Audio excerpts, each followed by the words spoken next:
ध्यान दीजिएगा, हमने बात नहीं क्या की, हमने कहा कि मान लीजिए कोई एक पुष्प है, किसी एक पुष्प में हम संरचनाओं के बारे में अगर बात करें तो पुष्प के अंदर जो ये संरचनाएं पाई जा रही हैं इसे हम क्या कहते हैं, कार्पल कहते हैं। ठीक, अब ये जो कार्पल है, अगर इस कार्पल को हम यहां से निकालते हैं, यहां पर लेके आते हैं, तो ये कार्पल की जो संरचना है उसको बनाते हैं, ठीक है ना। तो वो ऊपर वाला जो भाग होता है उसे हम क्या कहते हैं, स्टिग्मा कहते हैं। ठीक, और उसके जस्ट नीचे जो नैरो वाला पार्ट होता है उसे हम स्टाइल कहते हैं। स्टाइल के नीचे जो थिक वाला पार्ट होता है उसे हम ओवरी कहते हैं। और ओवरी के अंदर क्या पाया जाता है, बीजांड पाया जाता है, ओव्यूल पाया जाता है। ओव्यूल जिस स्थान पर पाया जाता है ओवरी में, उस स्थान को हम क्या कहते हैं, लोक्यूल कहते हैं। मतलब क्या हुआ कि लोक्यूल ओवरी के अंदर बीजांड जो पाया जाता है उसकी स्थिति को बताता है कि बीजांड कहाँ पाया जा रहा है। बातें कन्फर्म हुई। हमने कहा कि ये ओवरी है, ओवरी के अंदर जहां पर बीजांड पाया जाएगा उस स्थान को कौन बताता है, लोक्यूल बताता है। कन्फर्म हुआ। फिर हमने कहा कि यदि हम बात कर रहे हैं किसी भी पुष्प में जो आपका कार्पल है वो कार्पल की संख्या क्या हो सकती है। तो कार्पल की संख्या किसी भी पुष्प में एक भी हो सकती है, दो भी हो सकती है और दो से अधिक भी हो सकती है। यदि मान लीजिए किसी भी पुष्प में कार्पल की संख्या सिर्फ एक हो, ध्यान से सुनिएगा आप लोग, हम कह रहे हैं मान लीजिए किसी भी पुष्प में कार्पल की संख्या सिर्फ एक है, ठीक है ना, तो उसे हम क्या कहेंगे, उसे हम मोनो का मतलब सिंगल होता है, ध्यान रखिएगा, उसे हम क्या कहेंगे, मोनो कार्पलरी। ठीक है ना, ये हो गया आपका। जैसे अगर हम फिगर से उसको समझना चाहते हैं तो ये बनाएंगे हम थैलमस, ये थैलमस की संरचना है, ठीक है ना, जिसे आप लोग रिसेप्टर भी कहते हैं थैलमस को, ठीक है ना, जिसे हम पुष्पासन कहते हैं हिंदी में। ये क्या है, थैलमस है। थैलमस के ऊपर मान लीजिए कुछ इस प्रकार से एक संरचना पाई गई, ठीक है ना। अब जो इस प्रकार से संरचना पाई गई है ये कैसी है, सिंगल है बिल्कुल, ठीक है ना, ये एक संरचना है। अगर ये बिल्कुल सिंगल है, एक संरचना है, तो इसे हम क्या कहेंगे, इसी को हम कहेंगे, ठीक है ना, एक अंडाशयी। ठीक है ना, ये क्या हो गया, एक आपका कार्पल पाया गया। इसका एग्जाम्पल क्या हो सकता है, इसका एग्जाम्पल बहुत ही आसान है, क्या है आपका, आम है। आम में भैया मैंगो जिसे हम कह रहे हैं, ठीक है ना, आम में सिर्फ एक थैलमस के ऊपर एक ही कार्पल पाए जाते हैं, एक से अधिक कार्पल नहीं पाया जाता है, इसको नोट रखिएगा। ठीक, उसके बाद अगर हम बात करें कि दूसरा एग्जाम्पल या दूसरा कि किसी भी मान लीजिए थैलमस पर एक से अधिक कार्पल पाया जाए, ये तो हमने मोनो के बारे में बात कर लिया। मोनो के बारे में बात करने का मतलब ये हुआ कि कोई एक पुष्प है, उसमें क्या पाया जा रहा है, एक थैलमस पाया जा रहा है। जब एक थैलमस पाया जा रहा है तो एक थैलमस के ऊपर जो एक पिस्टिल है उस पिस्टिल की संख्या क्या हो सकती है, हम उसके बारे में चर्चा कर रहे हैं। तो ये पिस्टिल जो है उसकी संख्या देखिए सिंगल भी हो सकती है, डबल भी हो सकती है और मल्टीपल भी हो सकती है, ठीक है ना। हम कह रहे हैं यदि ये सिंगल है तो इसे हम मोनो कार्पली कहते हैं, ठीक है ना। यदि ये एक से अधिक हो, मान लीजिए दो हो, अगर दो हैं तो वो किस अवस्था में पाए जा सकते हैं, तो उसके लिए दो कंडीशन है। कंडीशन क्या क्या है, गौर से देखिएगा आप लोग बोर्ड की तरफ पे। इसमें कंडीशन ये है कि एक यहाँ पे मान लीजिए कोई एक यहाँ पर अंडाशय पाया गया, ठीक है ना, ये हमने भाग अंडाशय वाला बनाया, ठीक है ना। फिर एक भाग यहाँ हमने ये अंडाशय वाला बना दिया, ठीक ना। ये पूरा का पूरा जो संरचना है इसे हम क्या कहते हैं, जायांग कहते हैं, या इसे हम क्या कह रहे हैं, पिस्टिल कहते हैं। ध्यान दीजिएगा, ठीक है ना। हमने बात किसकी की, हमने बात इस अंडाशय की कर रहे हैं, यहां से लेकर यहां तक की जो बात है, यहां से लेकर यहां तक। क्यों, क्योंकि एक कोई यदि पुष्प है, पुष्प पे अगर ये पुष्पासन है, पुष्पासन के ऊपर ये दो संरचनाएं पाई जा रही हैं जायांग की। जब स्त्री केसर की दो संरचनाएं पाई जा रही हैं तो ये यदि, ठीक है ना, आपस में जुड़े हुए रहेंगे, यदि ये दोनों आपस में जुड़े हुए रहेंगे तो इसे हम सिनकार्पस कहते हैं। ध्यान से सुनिएगा, इसे हम क्या कहेंगे, सिनकार्पस कहेंगे। बातें समझ में आ रही हैं। हमने कहा गया यदि ये दोनों आपस में जुड़े रहें, मतलब क्या कि ऐसी संरचना हो, बिल्कुल ध्यान दीजिएगा आप लोग, बिल्कुल इस प्रकार से संरचना हो, ऐसे ध्यान दीजिएगा। ये देखिए, ये दोनों आपस में जुड़े हुए हैं, ठीक है ना, ये दोनों आपस में जुड़े हुए हैं, तो इसी भाग को हम क्या कहते हैं, सिनकार्पस कहते हैं। क्यों, क्योंकि ये आपस में फ्यूज्ड हैं, जुड़े हुए हैं। अगर हम इसके बारे में बात करें कि कोई अगर एक ऐसा पुष्प हो जिसका थैलमस हो, थैलमस के ऊपर दो कार्पल हो, दोनों कार्पल आपस में फ्यूज्ड ना हो, मतलब जुड़े हुए ना हो। अगर वो आपस में जुड़े हुए नहीं है तो उन कार्पल को हम एपोकार्पस कहते हैं। बातें समझ में आ रही हैं, ठीक ना। मतलब क्या, युक्त अंडपी और वियुक्त अंडपी दो हैं, हिंदी सुन लीजिएगा। इसे हमें युक्त अंडपी कहते हैं। युक्त अंडपी का मतलब क्या, ये दोनों आपस में संयुक्त हैं, इसलिए इसको क्या कहते हैं, युक्त अंडपी कहते हैं। ये क्या, दोनों आपस में संयुक्त नहीं है, इसलिए इसे हम क्या कहते हैं, वियुक्त अंडपी। मतलब वो उसमें सिर्फ आपको, ठीक, थोड़ा सा अंतर स्पष्ट करना है कि कौन सा क्या है। अगर इनके बीच में गैप पाया गया तो एपोकार्पस, ठीक है ना। अगर इनके ऊपर गैप नहीं पाया गया, दोनों आपस में जुड़े हुए हैं, तो सिनकार्पस। बातें समझ में आ रही हैं, ठीक।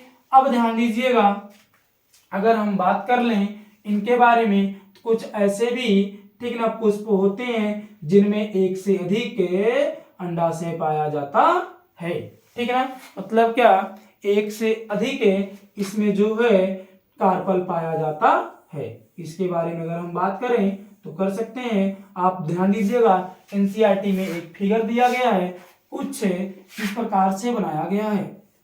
एनसीईआरटी की बुक लेके बैठेंगे, उसमें कुछ इस प्रकार से फिगर बनाया गया है, ठीक है ना।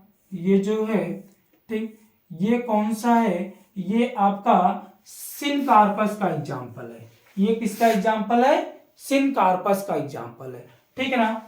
और कुछ आपको एनसीईआरटी में ऐसा भी फिगर मिल जाएगा, ध्यान दीजिएगा।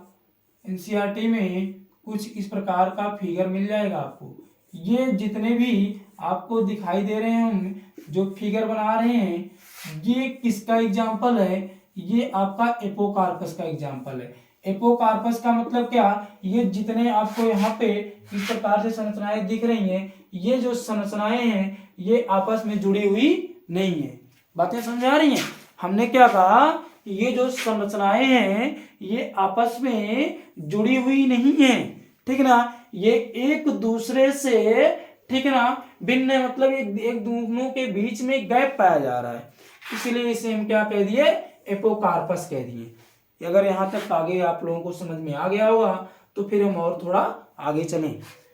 फिगर देख लीजिएगा एक बार अच्छे से, ठीक। इसमें आपको सिनकार्पस और एपोकार्पस से क्वेश्चन बहुत पूछे जाते हैं कि सिनकार्पस क्या होता है और एपोकार्पस क्या होता है।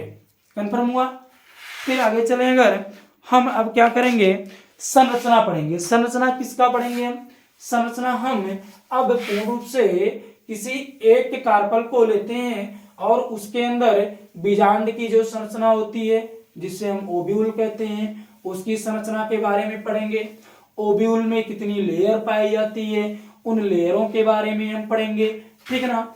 फिर अगर हम बात करें ओव्यूल परिपक्व होकर क्या बनाता है, ठीक, या ओव्यूल में गैमीट का निर्माण कैसे होता है, ठीक, उन सभी के बारे में हमको पढ़ना है।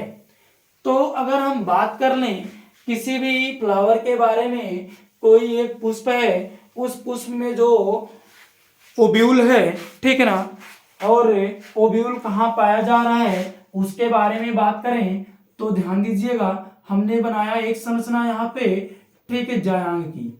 ये जायांग की संरचना है। अब इसके बारे में थोड़ा आप गौर से देखेंगे, इसका फिगर मोस्ट इंपॉर्टेंट आपको आना अनिवार्य है, चाहे वो आप कंपटीशन की दृष्टि से देखें या फिर बोर्ड के एग्जाम की दृष्टि से देखें, ठीक है ना। ध्यान दीजिएगा, ये क्या है, कोई पिस्टिल या कार्पल है। हम अगर बात कर रहे हैं किसी पिस्टिल या कार्पल के बारे में तो ये क्या है, ये इसकी बात करें तो यहां से लेकर यहां तक के बारे में ध्यान दीजिएगा।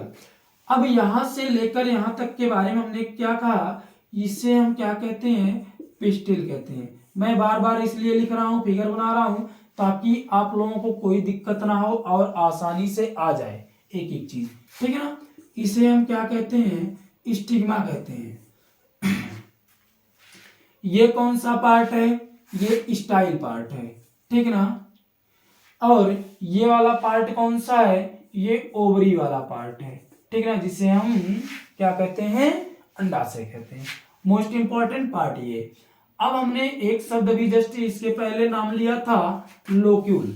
ये क्या है, लोक्यूल है। लोक्यूल वाले पार्ट में यहाँ पे इसके अंदर एक ऊतक की बनी हुई संरचना होती है जिसे हम क्या कहते हैं, प्लासेंटा कहते हैं। मोस्ट इंपॉर्टेंट, क्या कहते हैं इसे हम, प्लासेंटा कहते हैं, ठीक है ना। जिसे अगर हम हिंदी में इसके बारे में बात करें इसे हम बीजांडासन कहते हैं। क्या कहते हैं, इसे हम बीजांडासन कहते हैं, ठीक है ना। ये हो गया बीजांडासन। अगर हम इसी के जस्ट ऊपर कुछ ऐसी संरचना के बारे में बात करें तो ये संरचना ये हो गई।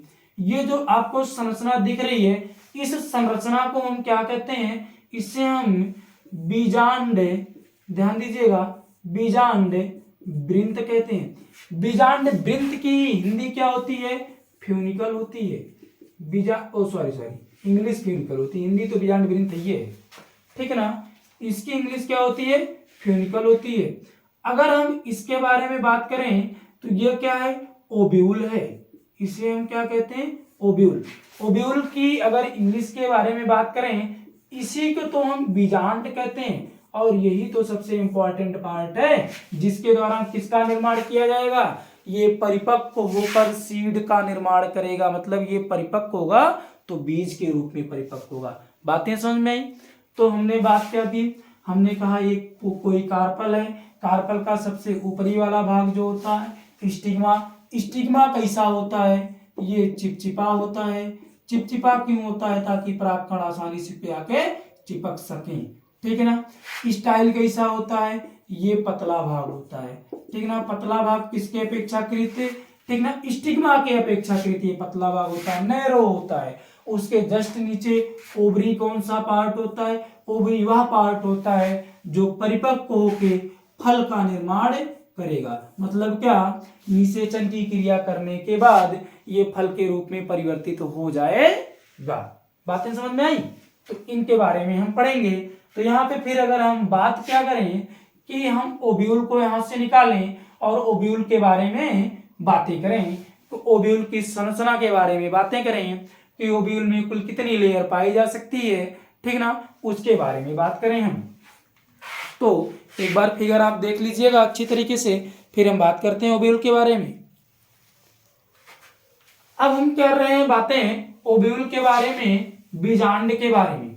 तो आपको सबसे जरूरी ये है कि पुष्प में जो बीजांड पाया जाता है, ठीक है ना, वो कितने प्रकार का पाया जाता है और कौन सा बीजांड आपका कॉमन होता है, मतलब लगभग सभी पादपों में पाया जाता है, उसके बारे में जानना जरूरी है। और उसी के साथ साथ में बीजांड की जो संरचना के बारे में अगर बात करें तो उसमें कितनी लेयर पाई जाती हैं, ठीक ना, उसके बारे में चर्चा करेंगे। तो हम ये वाला फिगर जो है यहाँ से इसको हम निकाल रहे हैं, गौर से देखिएगा। इसमें ये जो फिगर है इसको हम यहां से निकाल रहे हैं और उसको हम यहां पे बना रहे हैं, आगे बना रहे हैं। बातें समझ में आ रही हैं? तो यहाँ पे अगर हम इसकी संरचना बनाएं तो इसकी संरचना कुछ इस प्रकार से बनेगी। इसकी संरचना कुछ इस प्रकार से बनेगी, ध्यान दीजिएगा।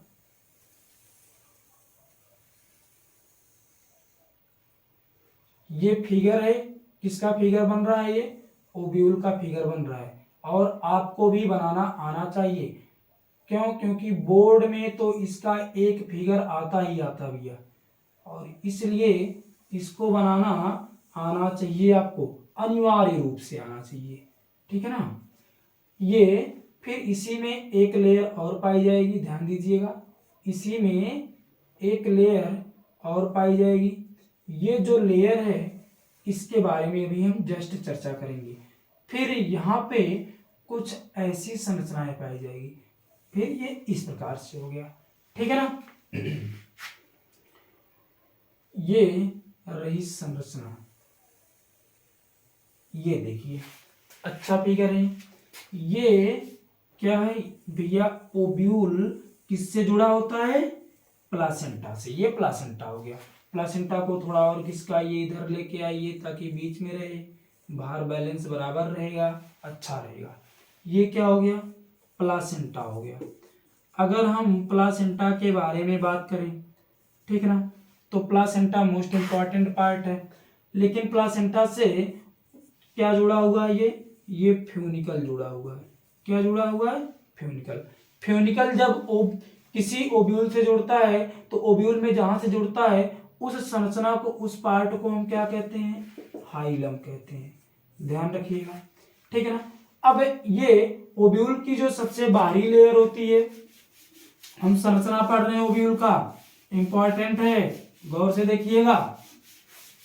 ये ओब्यूल की बाहरी लेयर है, इसे हम क्या कह सकते हैं?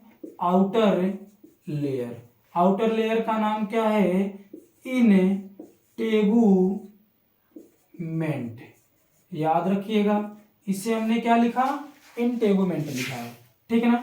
उसके जस्ट अंदर एक ये संरचना पाई जा रही है जिसे हम इनर, ठीक है ना, इनटेगुमेंट कहेंगे। इनटेगुमेंट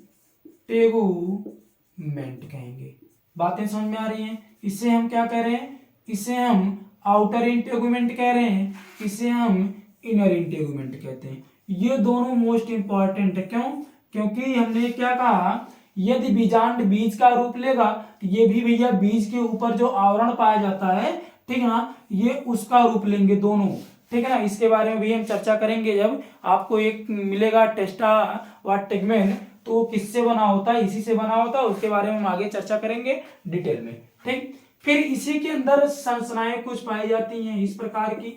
ये जो इस प्रकार की संरचनाएं पाई जाती हैं जिसे हम ऊतक कहते हैं। ये ऊतक है, लेकिन ये किसका बना हुआ है? ये आना अनिवार्य है आपको। ये किसका बना होता है?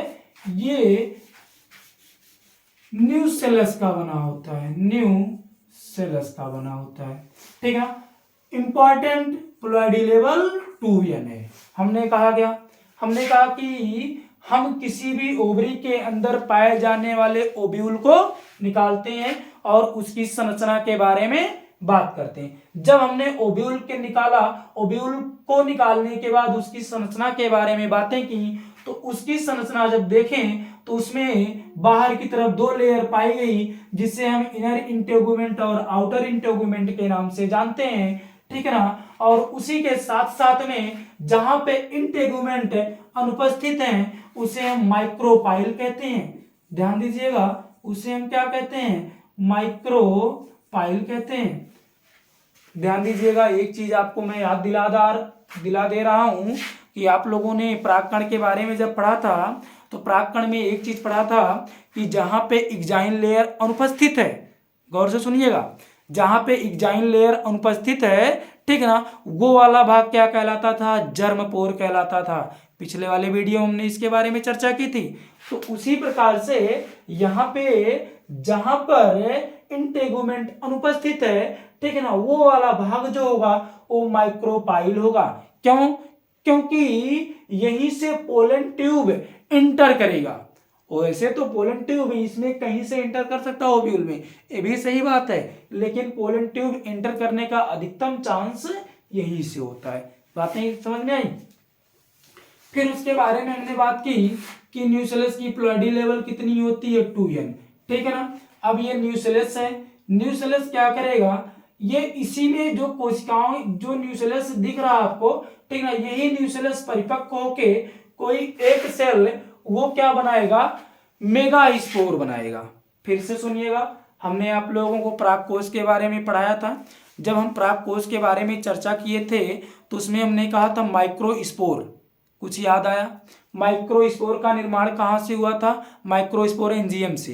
तो यहाँ पे किस कहाँ से निर्माण होगा, ये ओव्यूल के अंदर पाए जाने वाले न्यूक्लियस, और न्यूक्लियस क्या करेगा, मेगा स्पोर बनाएगा, और मेगा स्पोर परिपक्व होके क्या बनाएगी, एक सेल बनाएगी, सिनर्जिड बनाएगी, या फिर एंटीपोडल सेल बनाएगी, और पोलर न्यूक्लियाई भी बनाएंगे, जिसके द्वारा सीड फॉर्मेशन किया जाएगा और भ्रूणपोष का निर्माण भी किया जाएगा।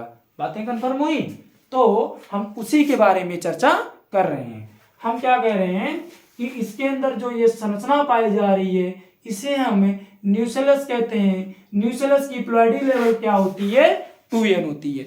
अब न्यूक्लियस की प्लॉइडी लेवल के बारे में यदि बात हमने की 2n है, तो ये कोई मान लीजिए इसमें जितनी कोशिकाएं पाई जा रही है, कोई भी एक कोशिका ले लीजिए, कोई एक कोशिका लेते हैं, वो कोई एक कोशिका परिपक्व होती है, ठीक ना। जो परिपक्व होगी कोशिका, ठीक है ना, वो क्या करेगी, पहली कंडीशन ये इसको याद रखना, इसकी प्लॉइडी लेवल 2n रहेगी। अभी इसमें मियोसिस क्रिया नहीं हुई है, अर्धसूत्री विभाजन नहीं हुआ है। जब तक अर्धसूत्री विभाजन नहीं होगा तब तक प्लॉइडी लेवल में कोई चेंजिंग नहीं आएगी, इसको नोट रखिएगा आप लोग, ठीक।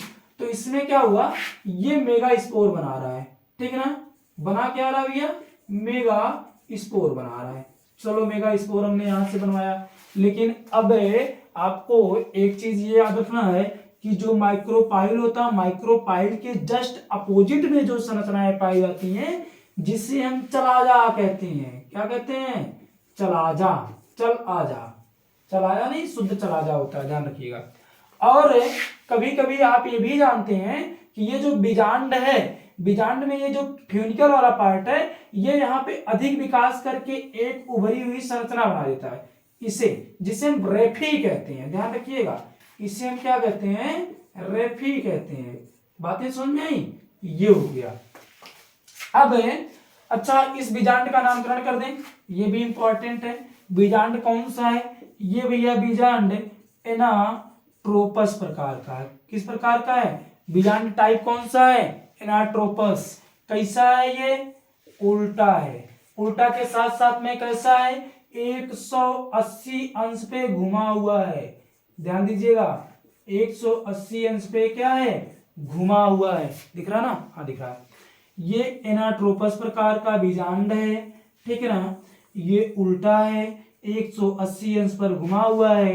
नोट क्या रखना है, नोट ये रखना है कि ये जो बीजांड है वह 81% पादपों में पाया जाता है। मतलब ये हुआ, ये मोस्ट कॉमन है, ठीक है ना। सोचिए आप, जितने पर्यावरण में, पर्यावास में उपस्थित पादप हैं, सभी पादपों में से 81% बीजांड इस प्रकार का पाया जाता है। किस प्रकार का, एनाट्रोपस प्रकार का। एनाट्रोपस कैसा होता है, उल्टा होता है। कितना घुमा होता है, 180 अंश पर घुमा होता है। बातें समझ में आई।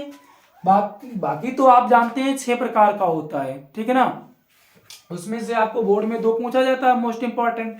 पहला कौन सा पूछा जाता है, ये आपका एनाट्रोपस पूछा जाता है। दूसरा कौन सा पूछा जाता है, आर्थोट्रोपस, ठीक है ना।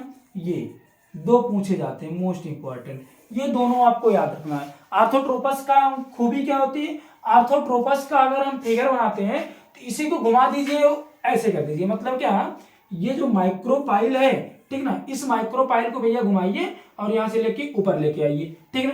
चलाजा को नीचे लेके आइए और ये फ्यूनिकल यहीं पे रहने दीजिए, सिर्फ इसी को घुमा दीजिए ऐसे। अगर ये घूम के ऊपर चला गया, चलाजा भैया नीचे आ गया, ठीक। और ये फ्यूनिकल यहीं पे रहने दीजिए। अगर ये ऐसी संरचना हो गई तो ये एनाट्रोपस जो होगा वो कैसा होता है, सीधा होता है। बात समझ में आई। ये एनाट्रोपस प्रकार का बीजांड जो है वो कैसा होता है, सीधा होता है। कंफर्म हुआ कि नहीं हुआ? तो ये हमने इसके बारे में बात कर ली, टाइप ऑफ है, ठीक ना। ओव्यूल के बारे में भी बात कर ली हमने, ठीक। 6 प्रकार का टोटल पाया जाता है, जिसमें से आपको 2 मोस्ट इंपॉर्टेंट है, ठीक ना। एक आर्थोट्रोपस हो गया, एक एनाट्रोपस हो गया। अब चलो हम बात कर लें न्यूसेलस के बारे में थोड़ी सी। न्यूसेलस के बारे में हमने बात किया कि इसकी कोशिका की फ्लोइडी लेवल 2n, और जो कोशिका की फ्लोइडी लेवल 2n होती है वो मैच्योर होके मेगा स्पोर बनाएगा, और मेगा स्पोर मैच्योर होके, ठीक है ना, कैसे गैमीट बनाता है, अब हम उसके बारे में बात करेंगे। कंफर्म हुआ? कुछ चीजें कंफर्म हो गई हो तो अच्छी बात है। चलिए ध्यान दीजिएगा, हम इस मेगास्पोरोजेनेसिस, ठीक ना, एक टॉपिक हम अलग से इसका वीडियो बनाएंगे। यहां तक अगर आपको समझ में आ गया तो बड़ी अच्छी बात है, ठीक। धन्यवाद।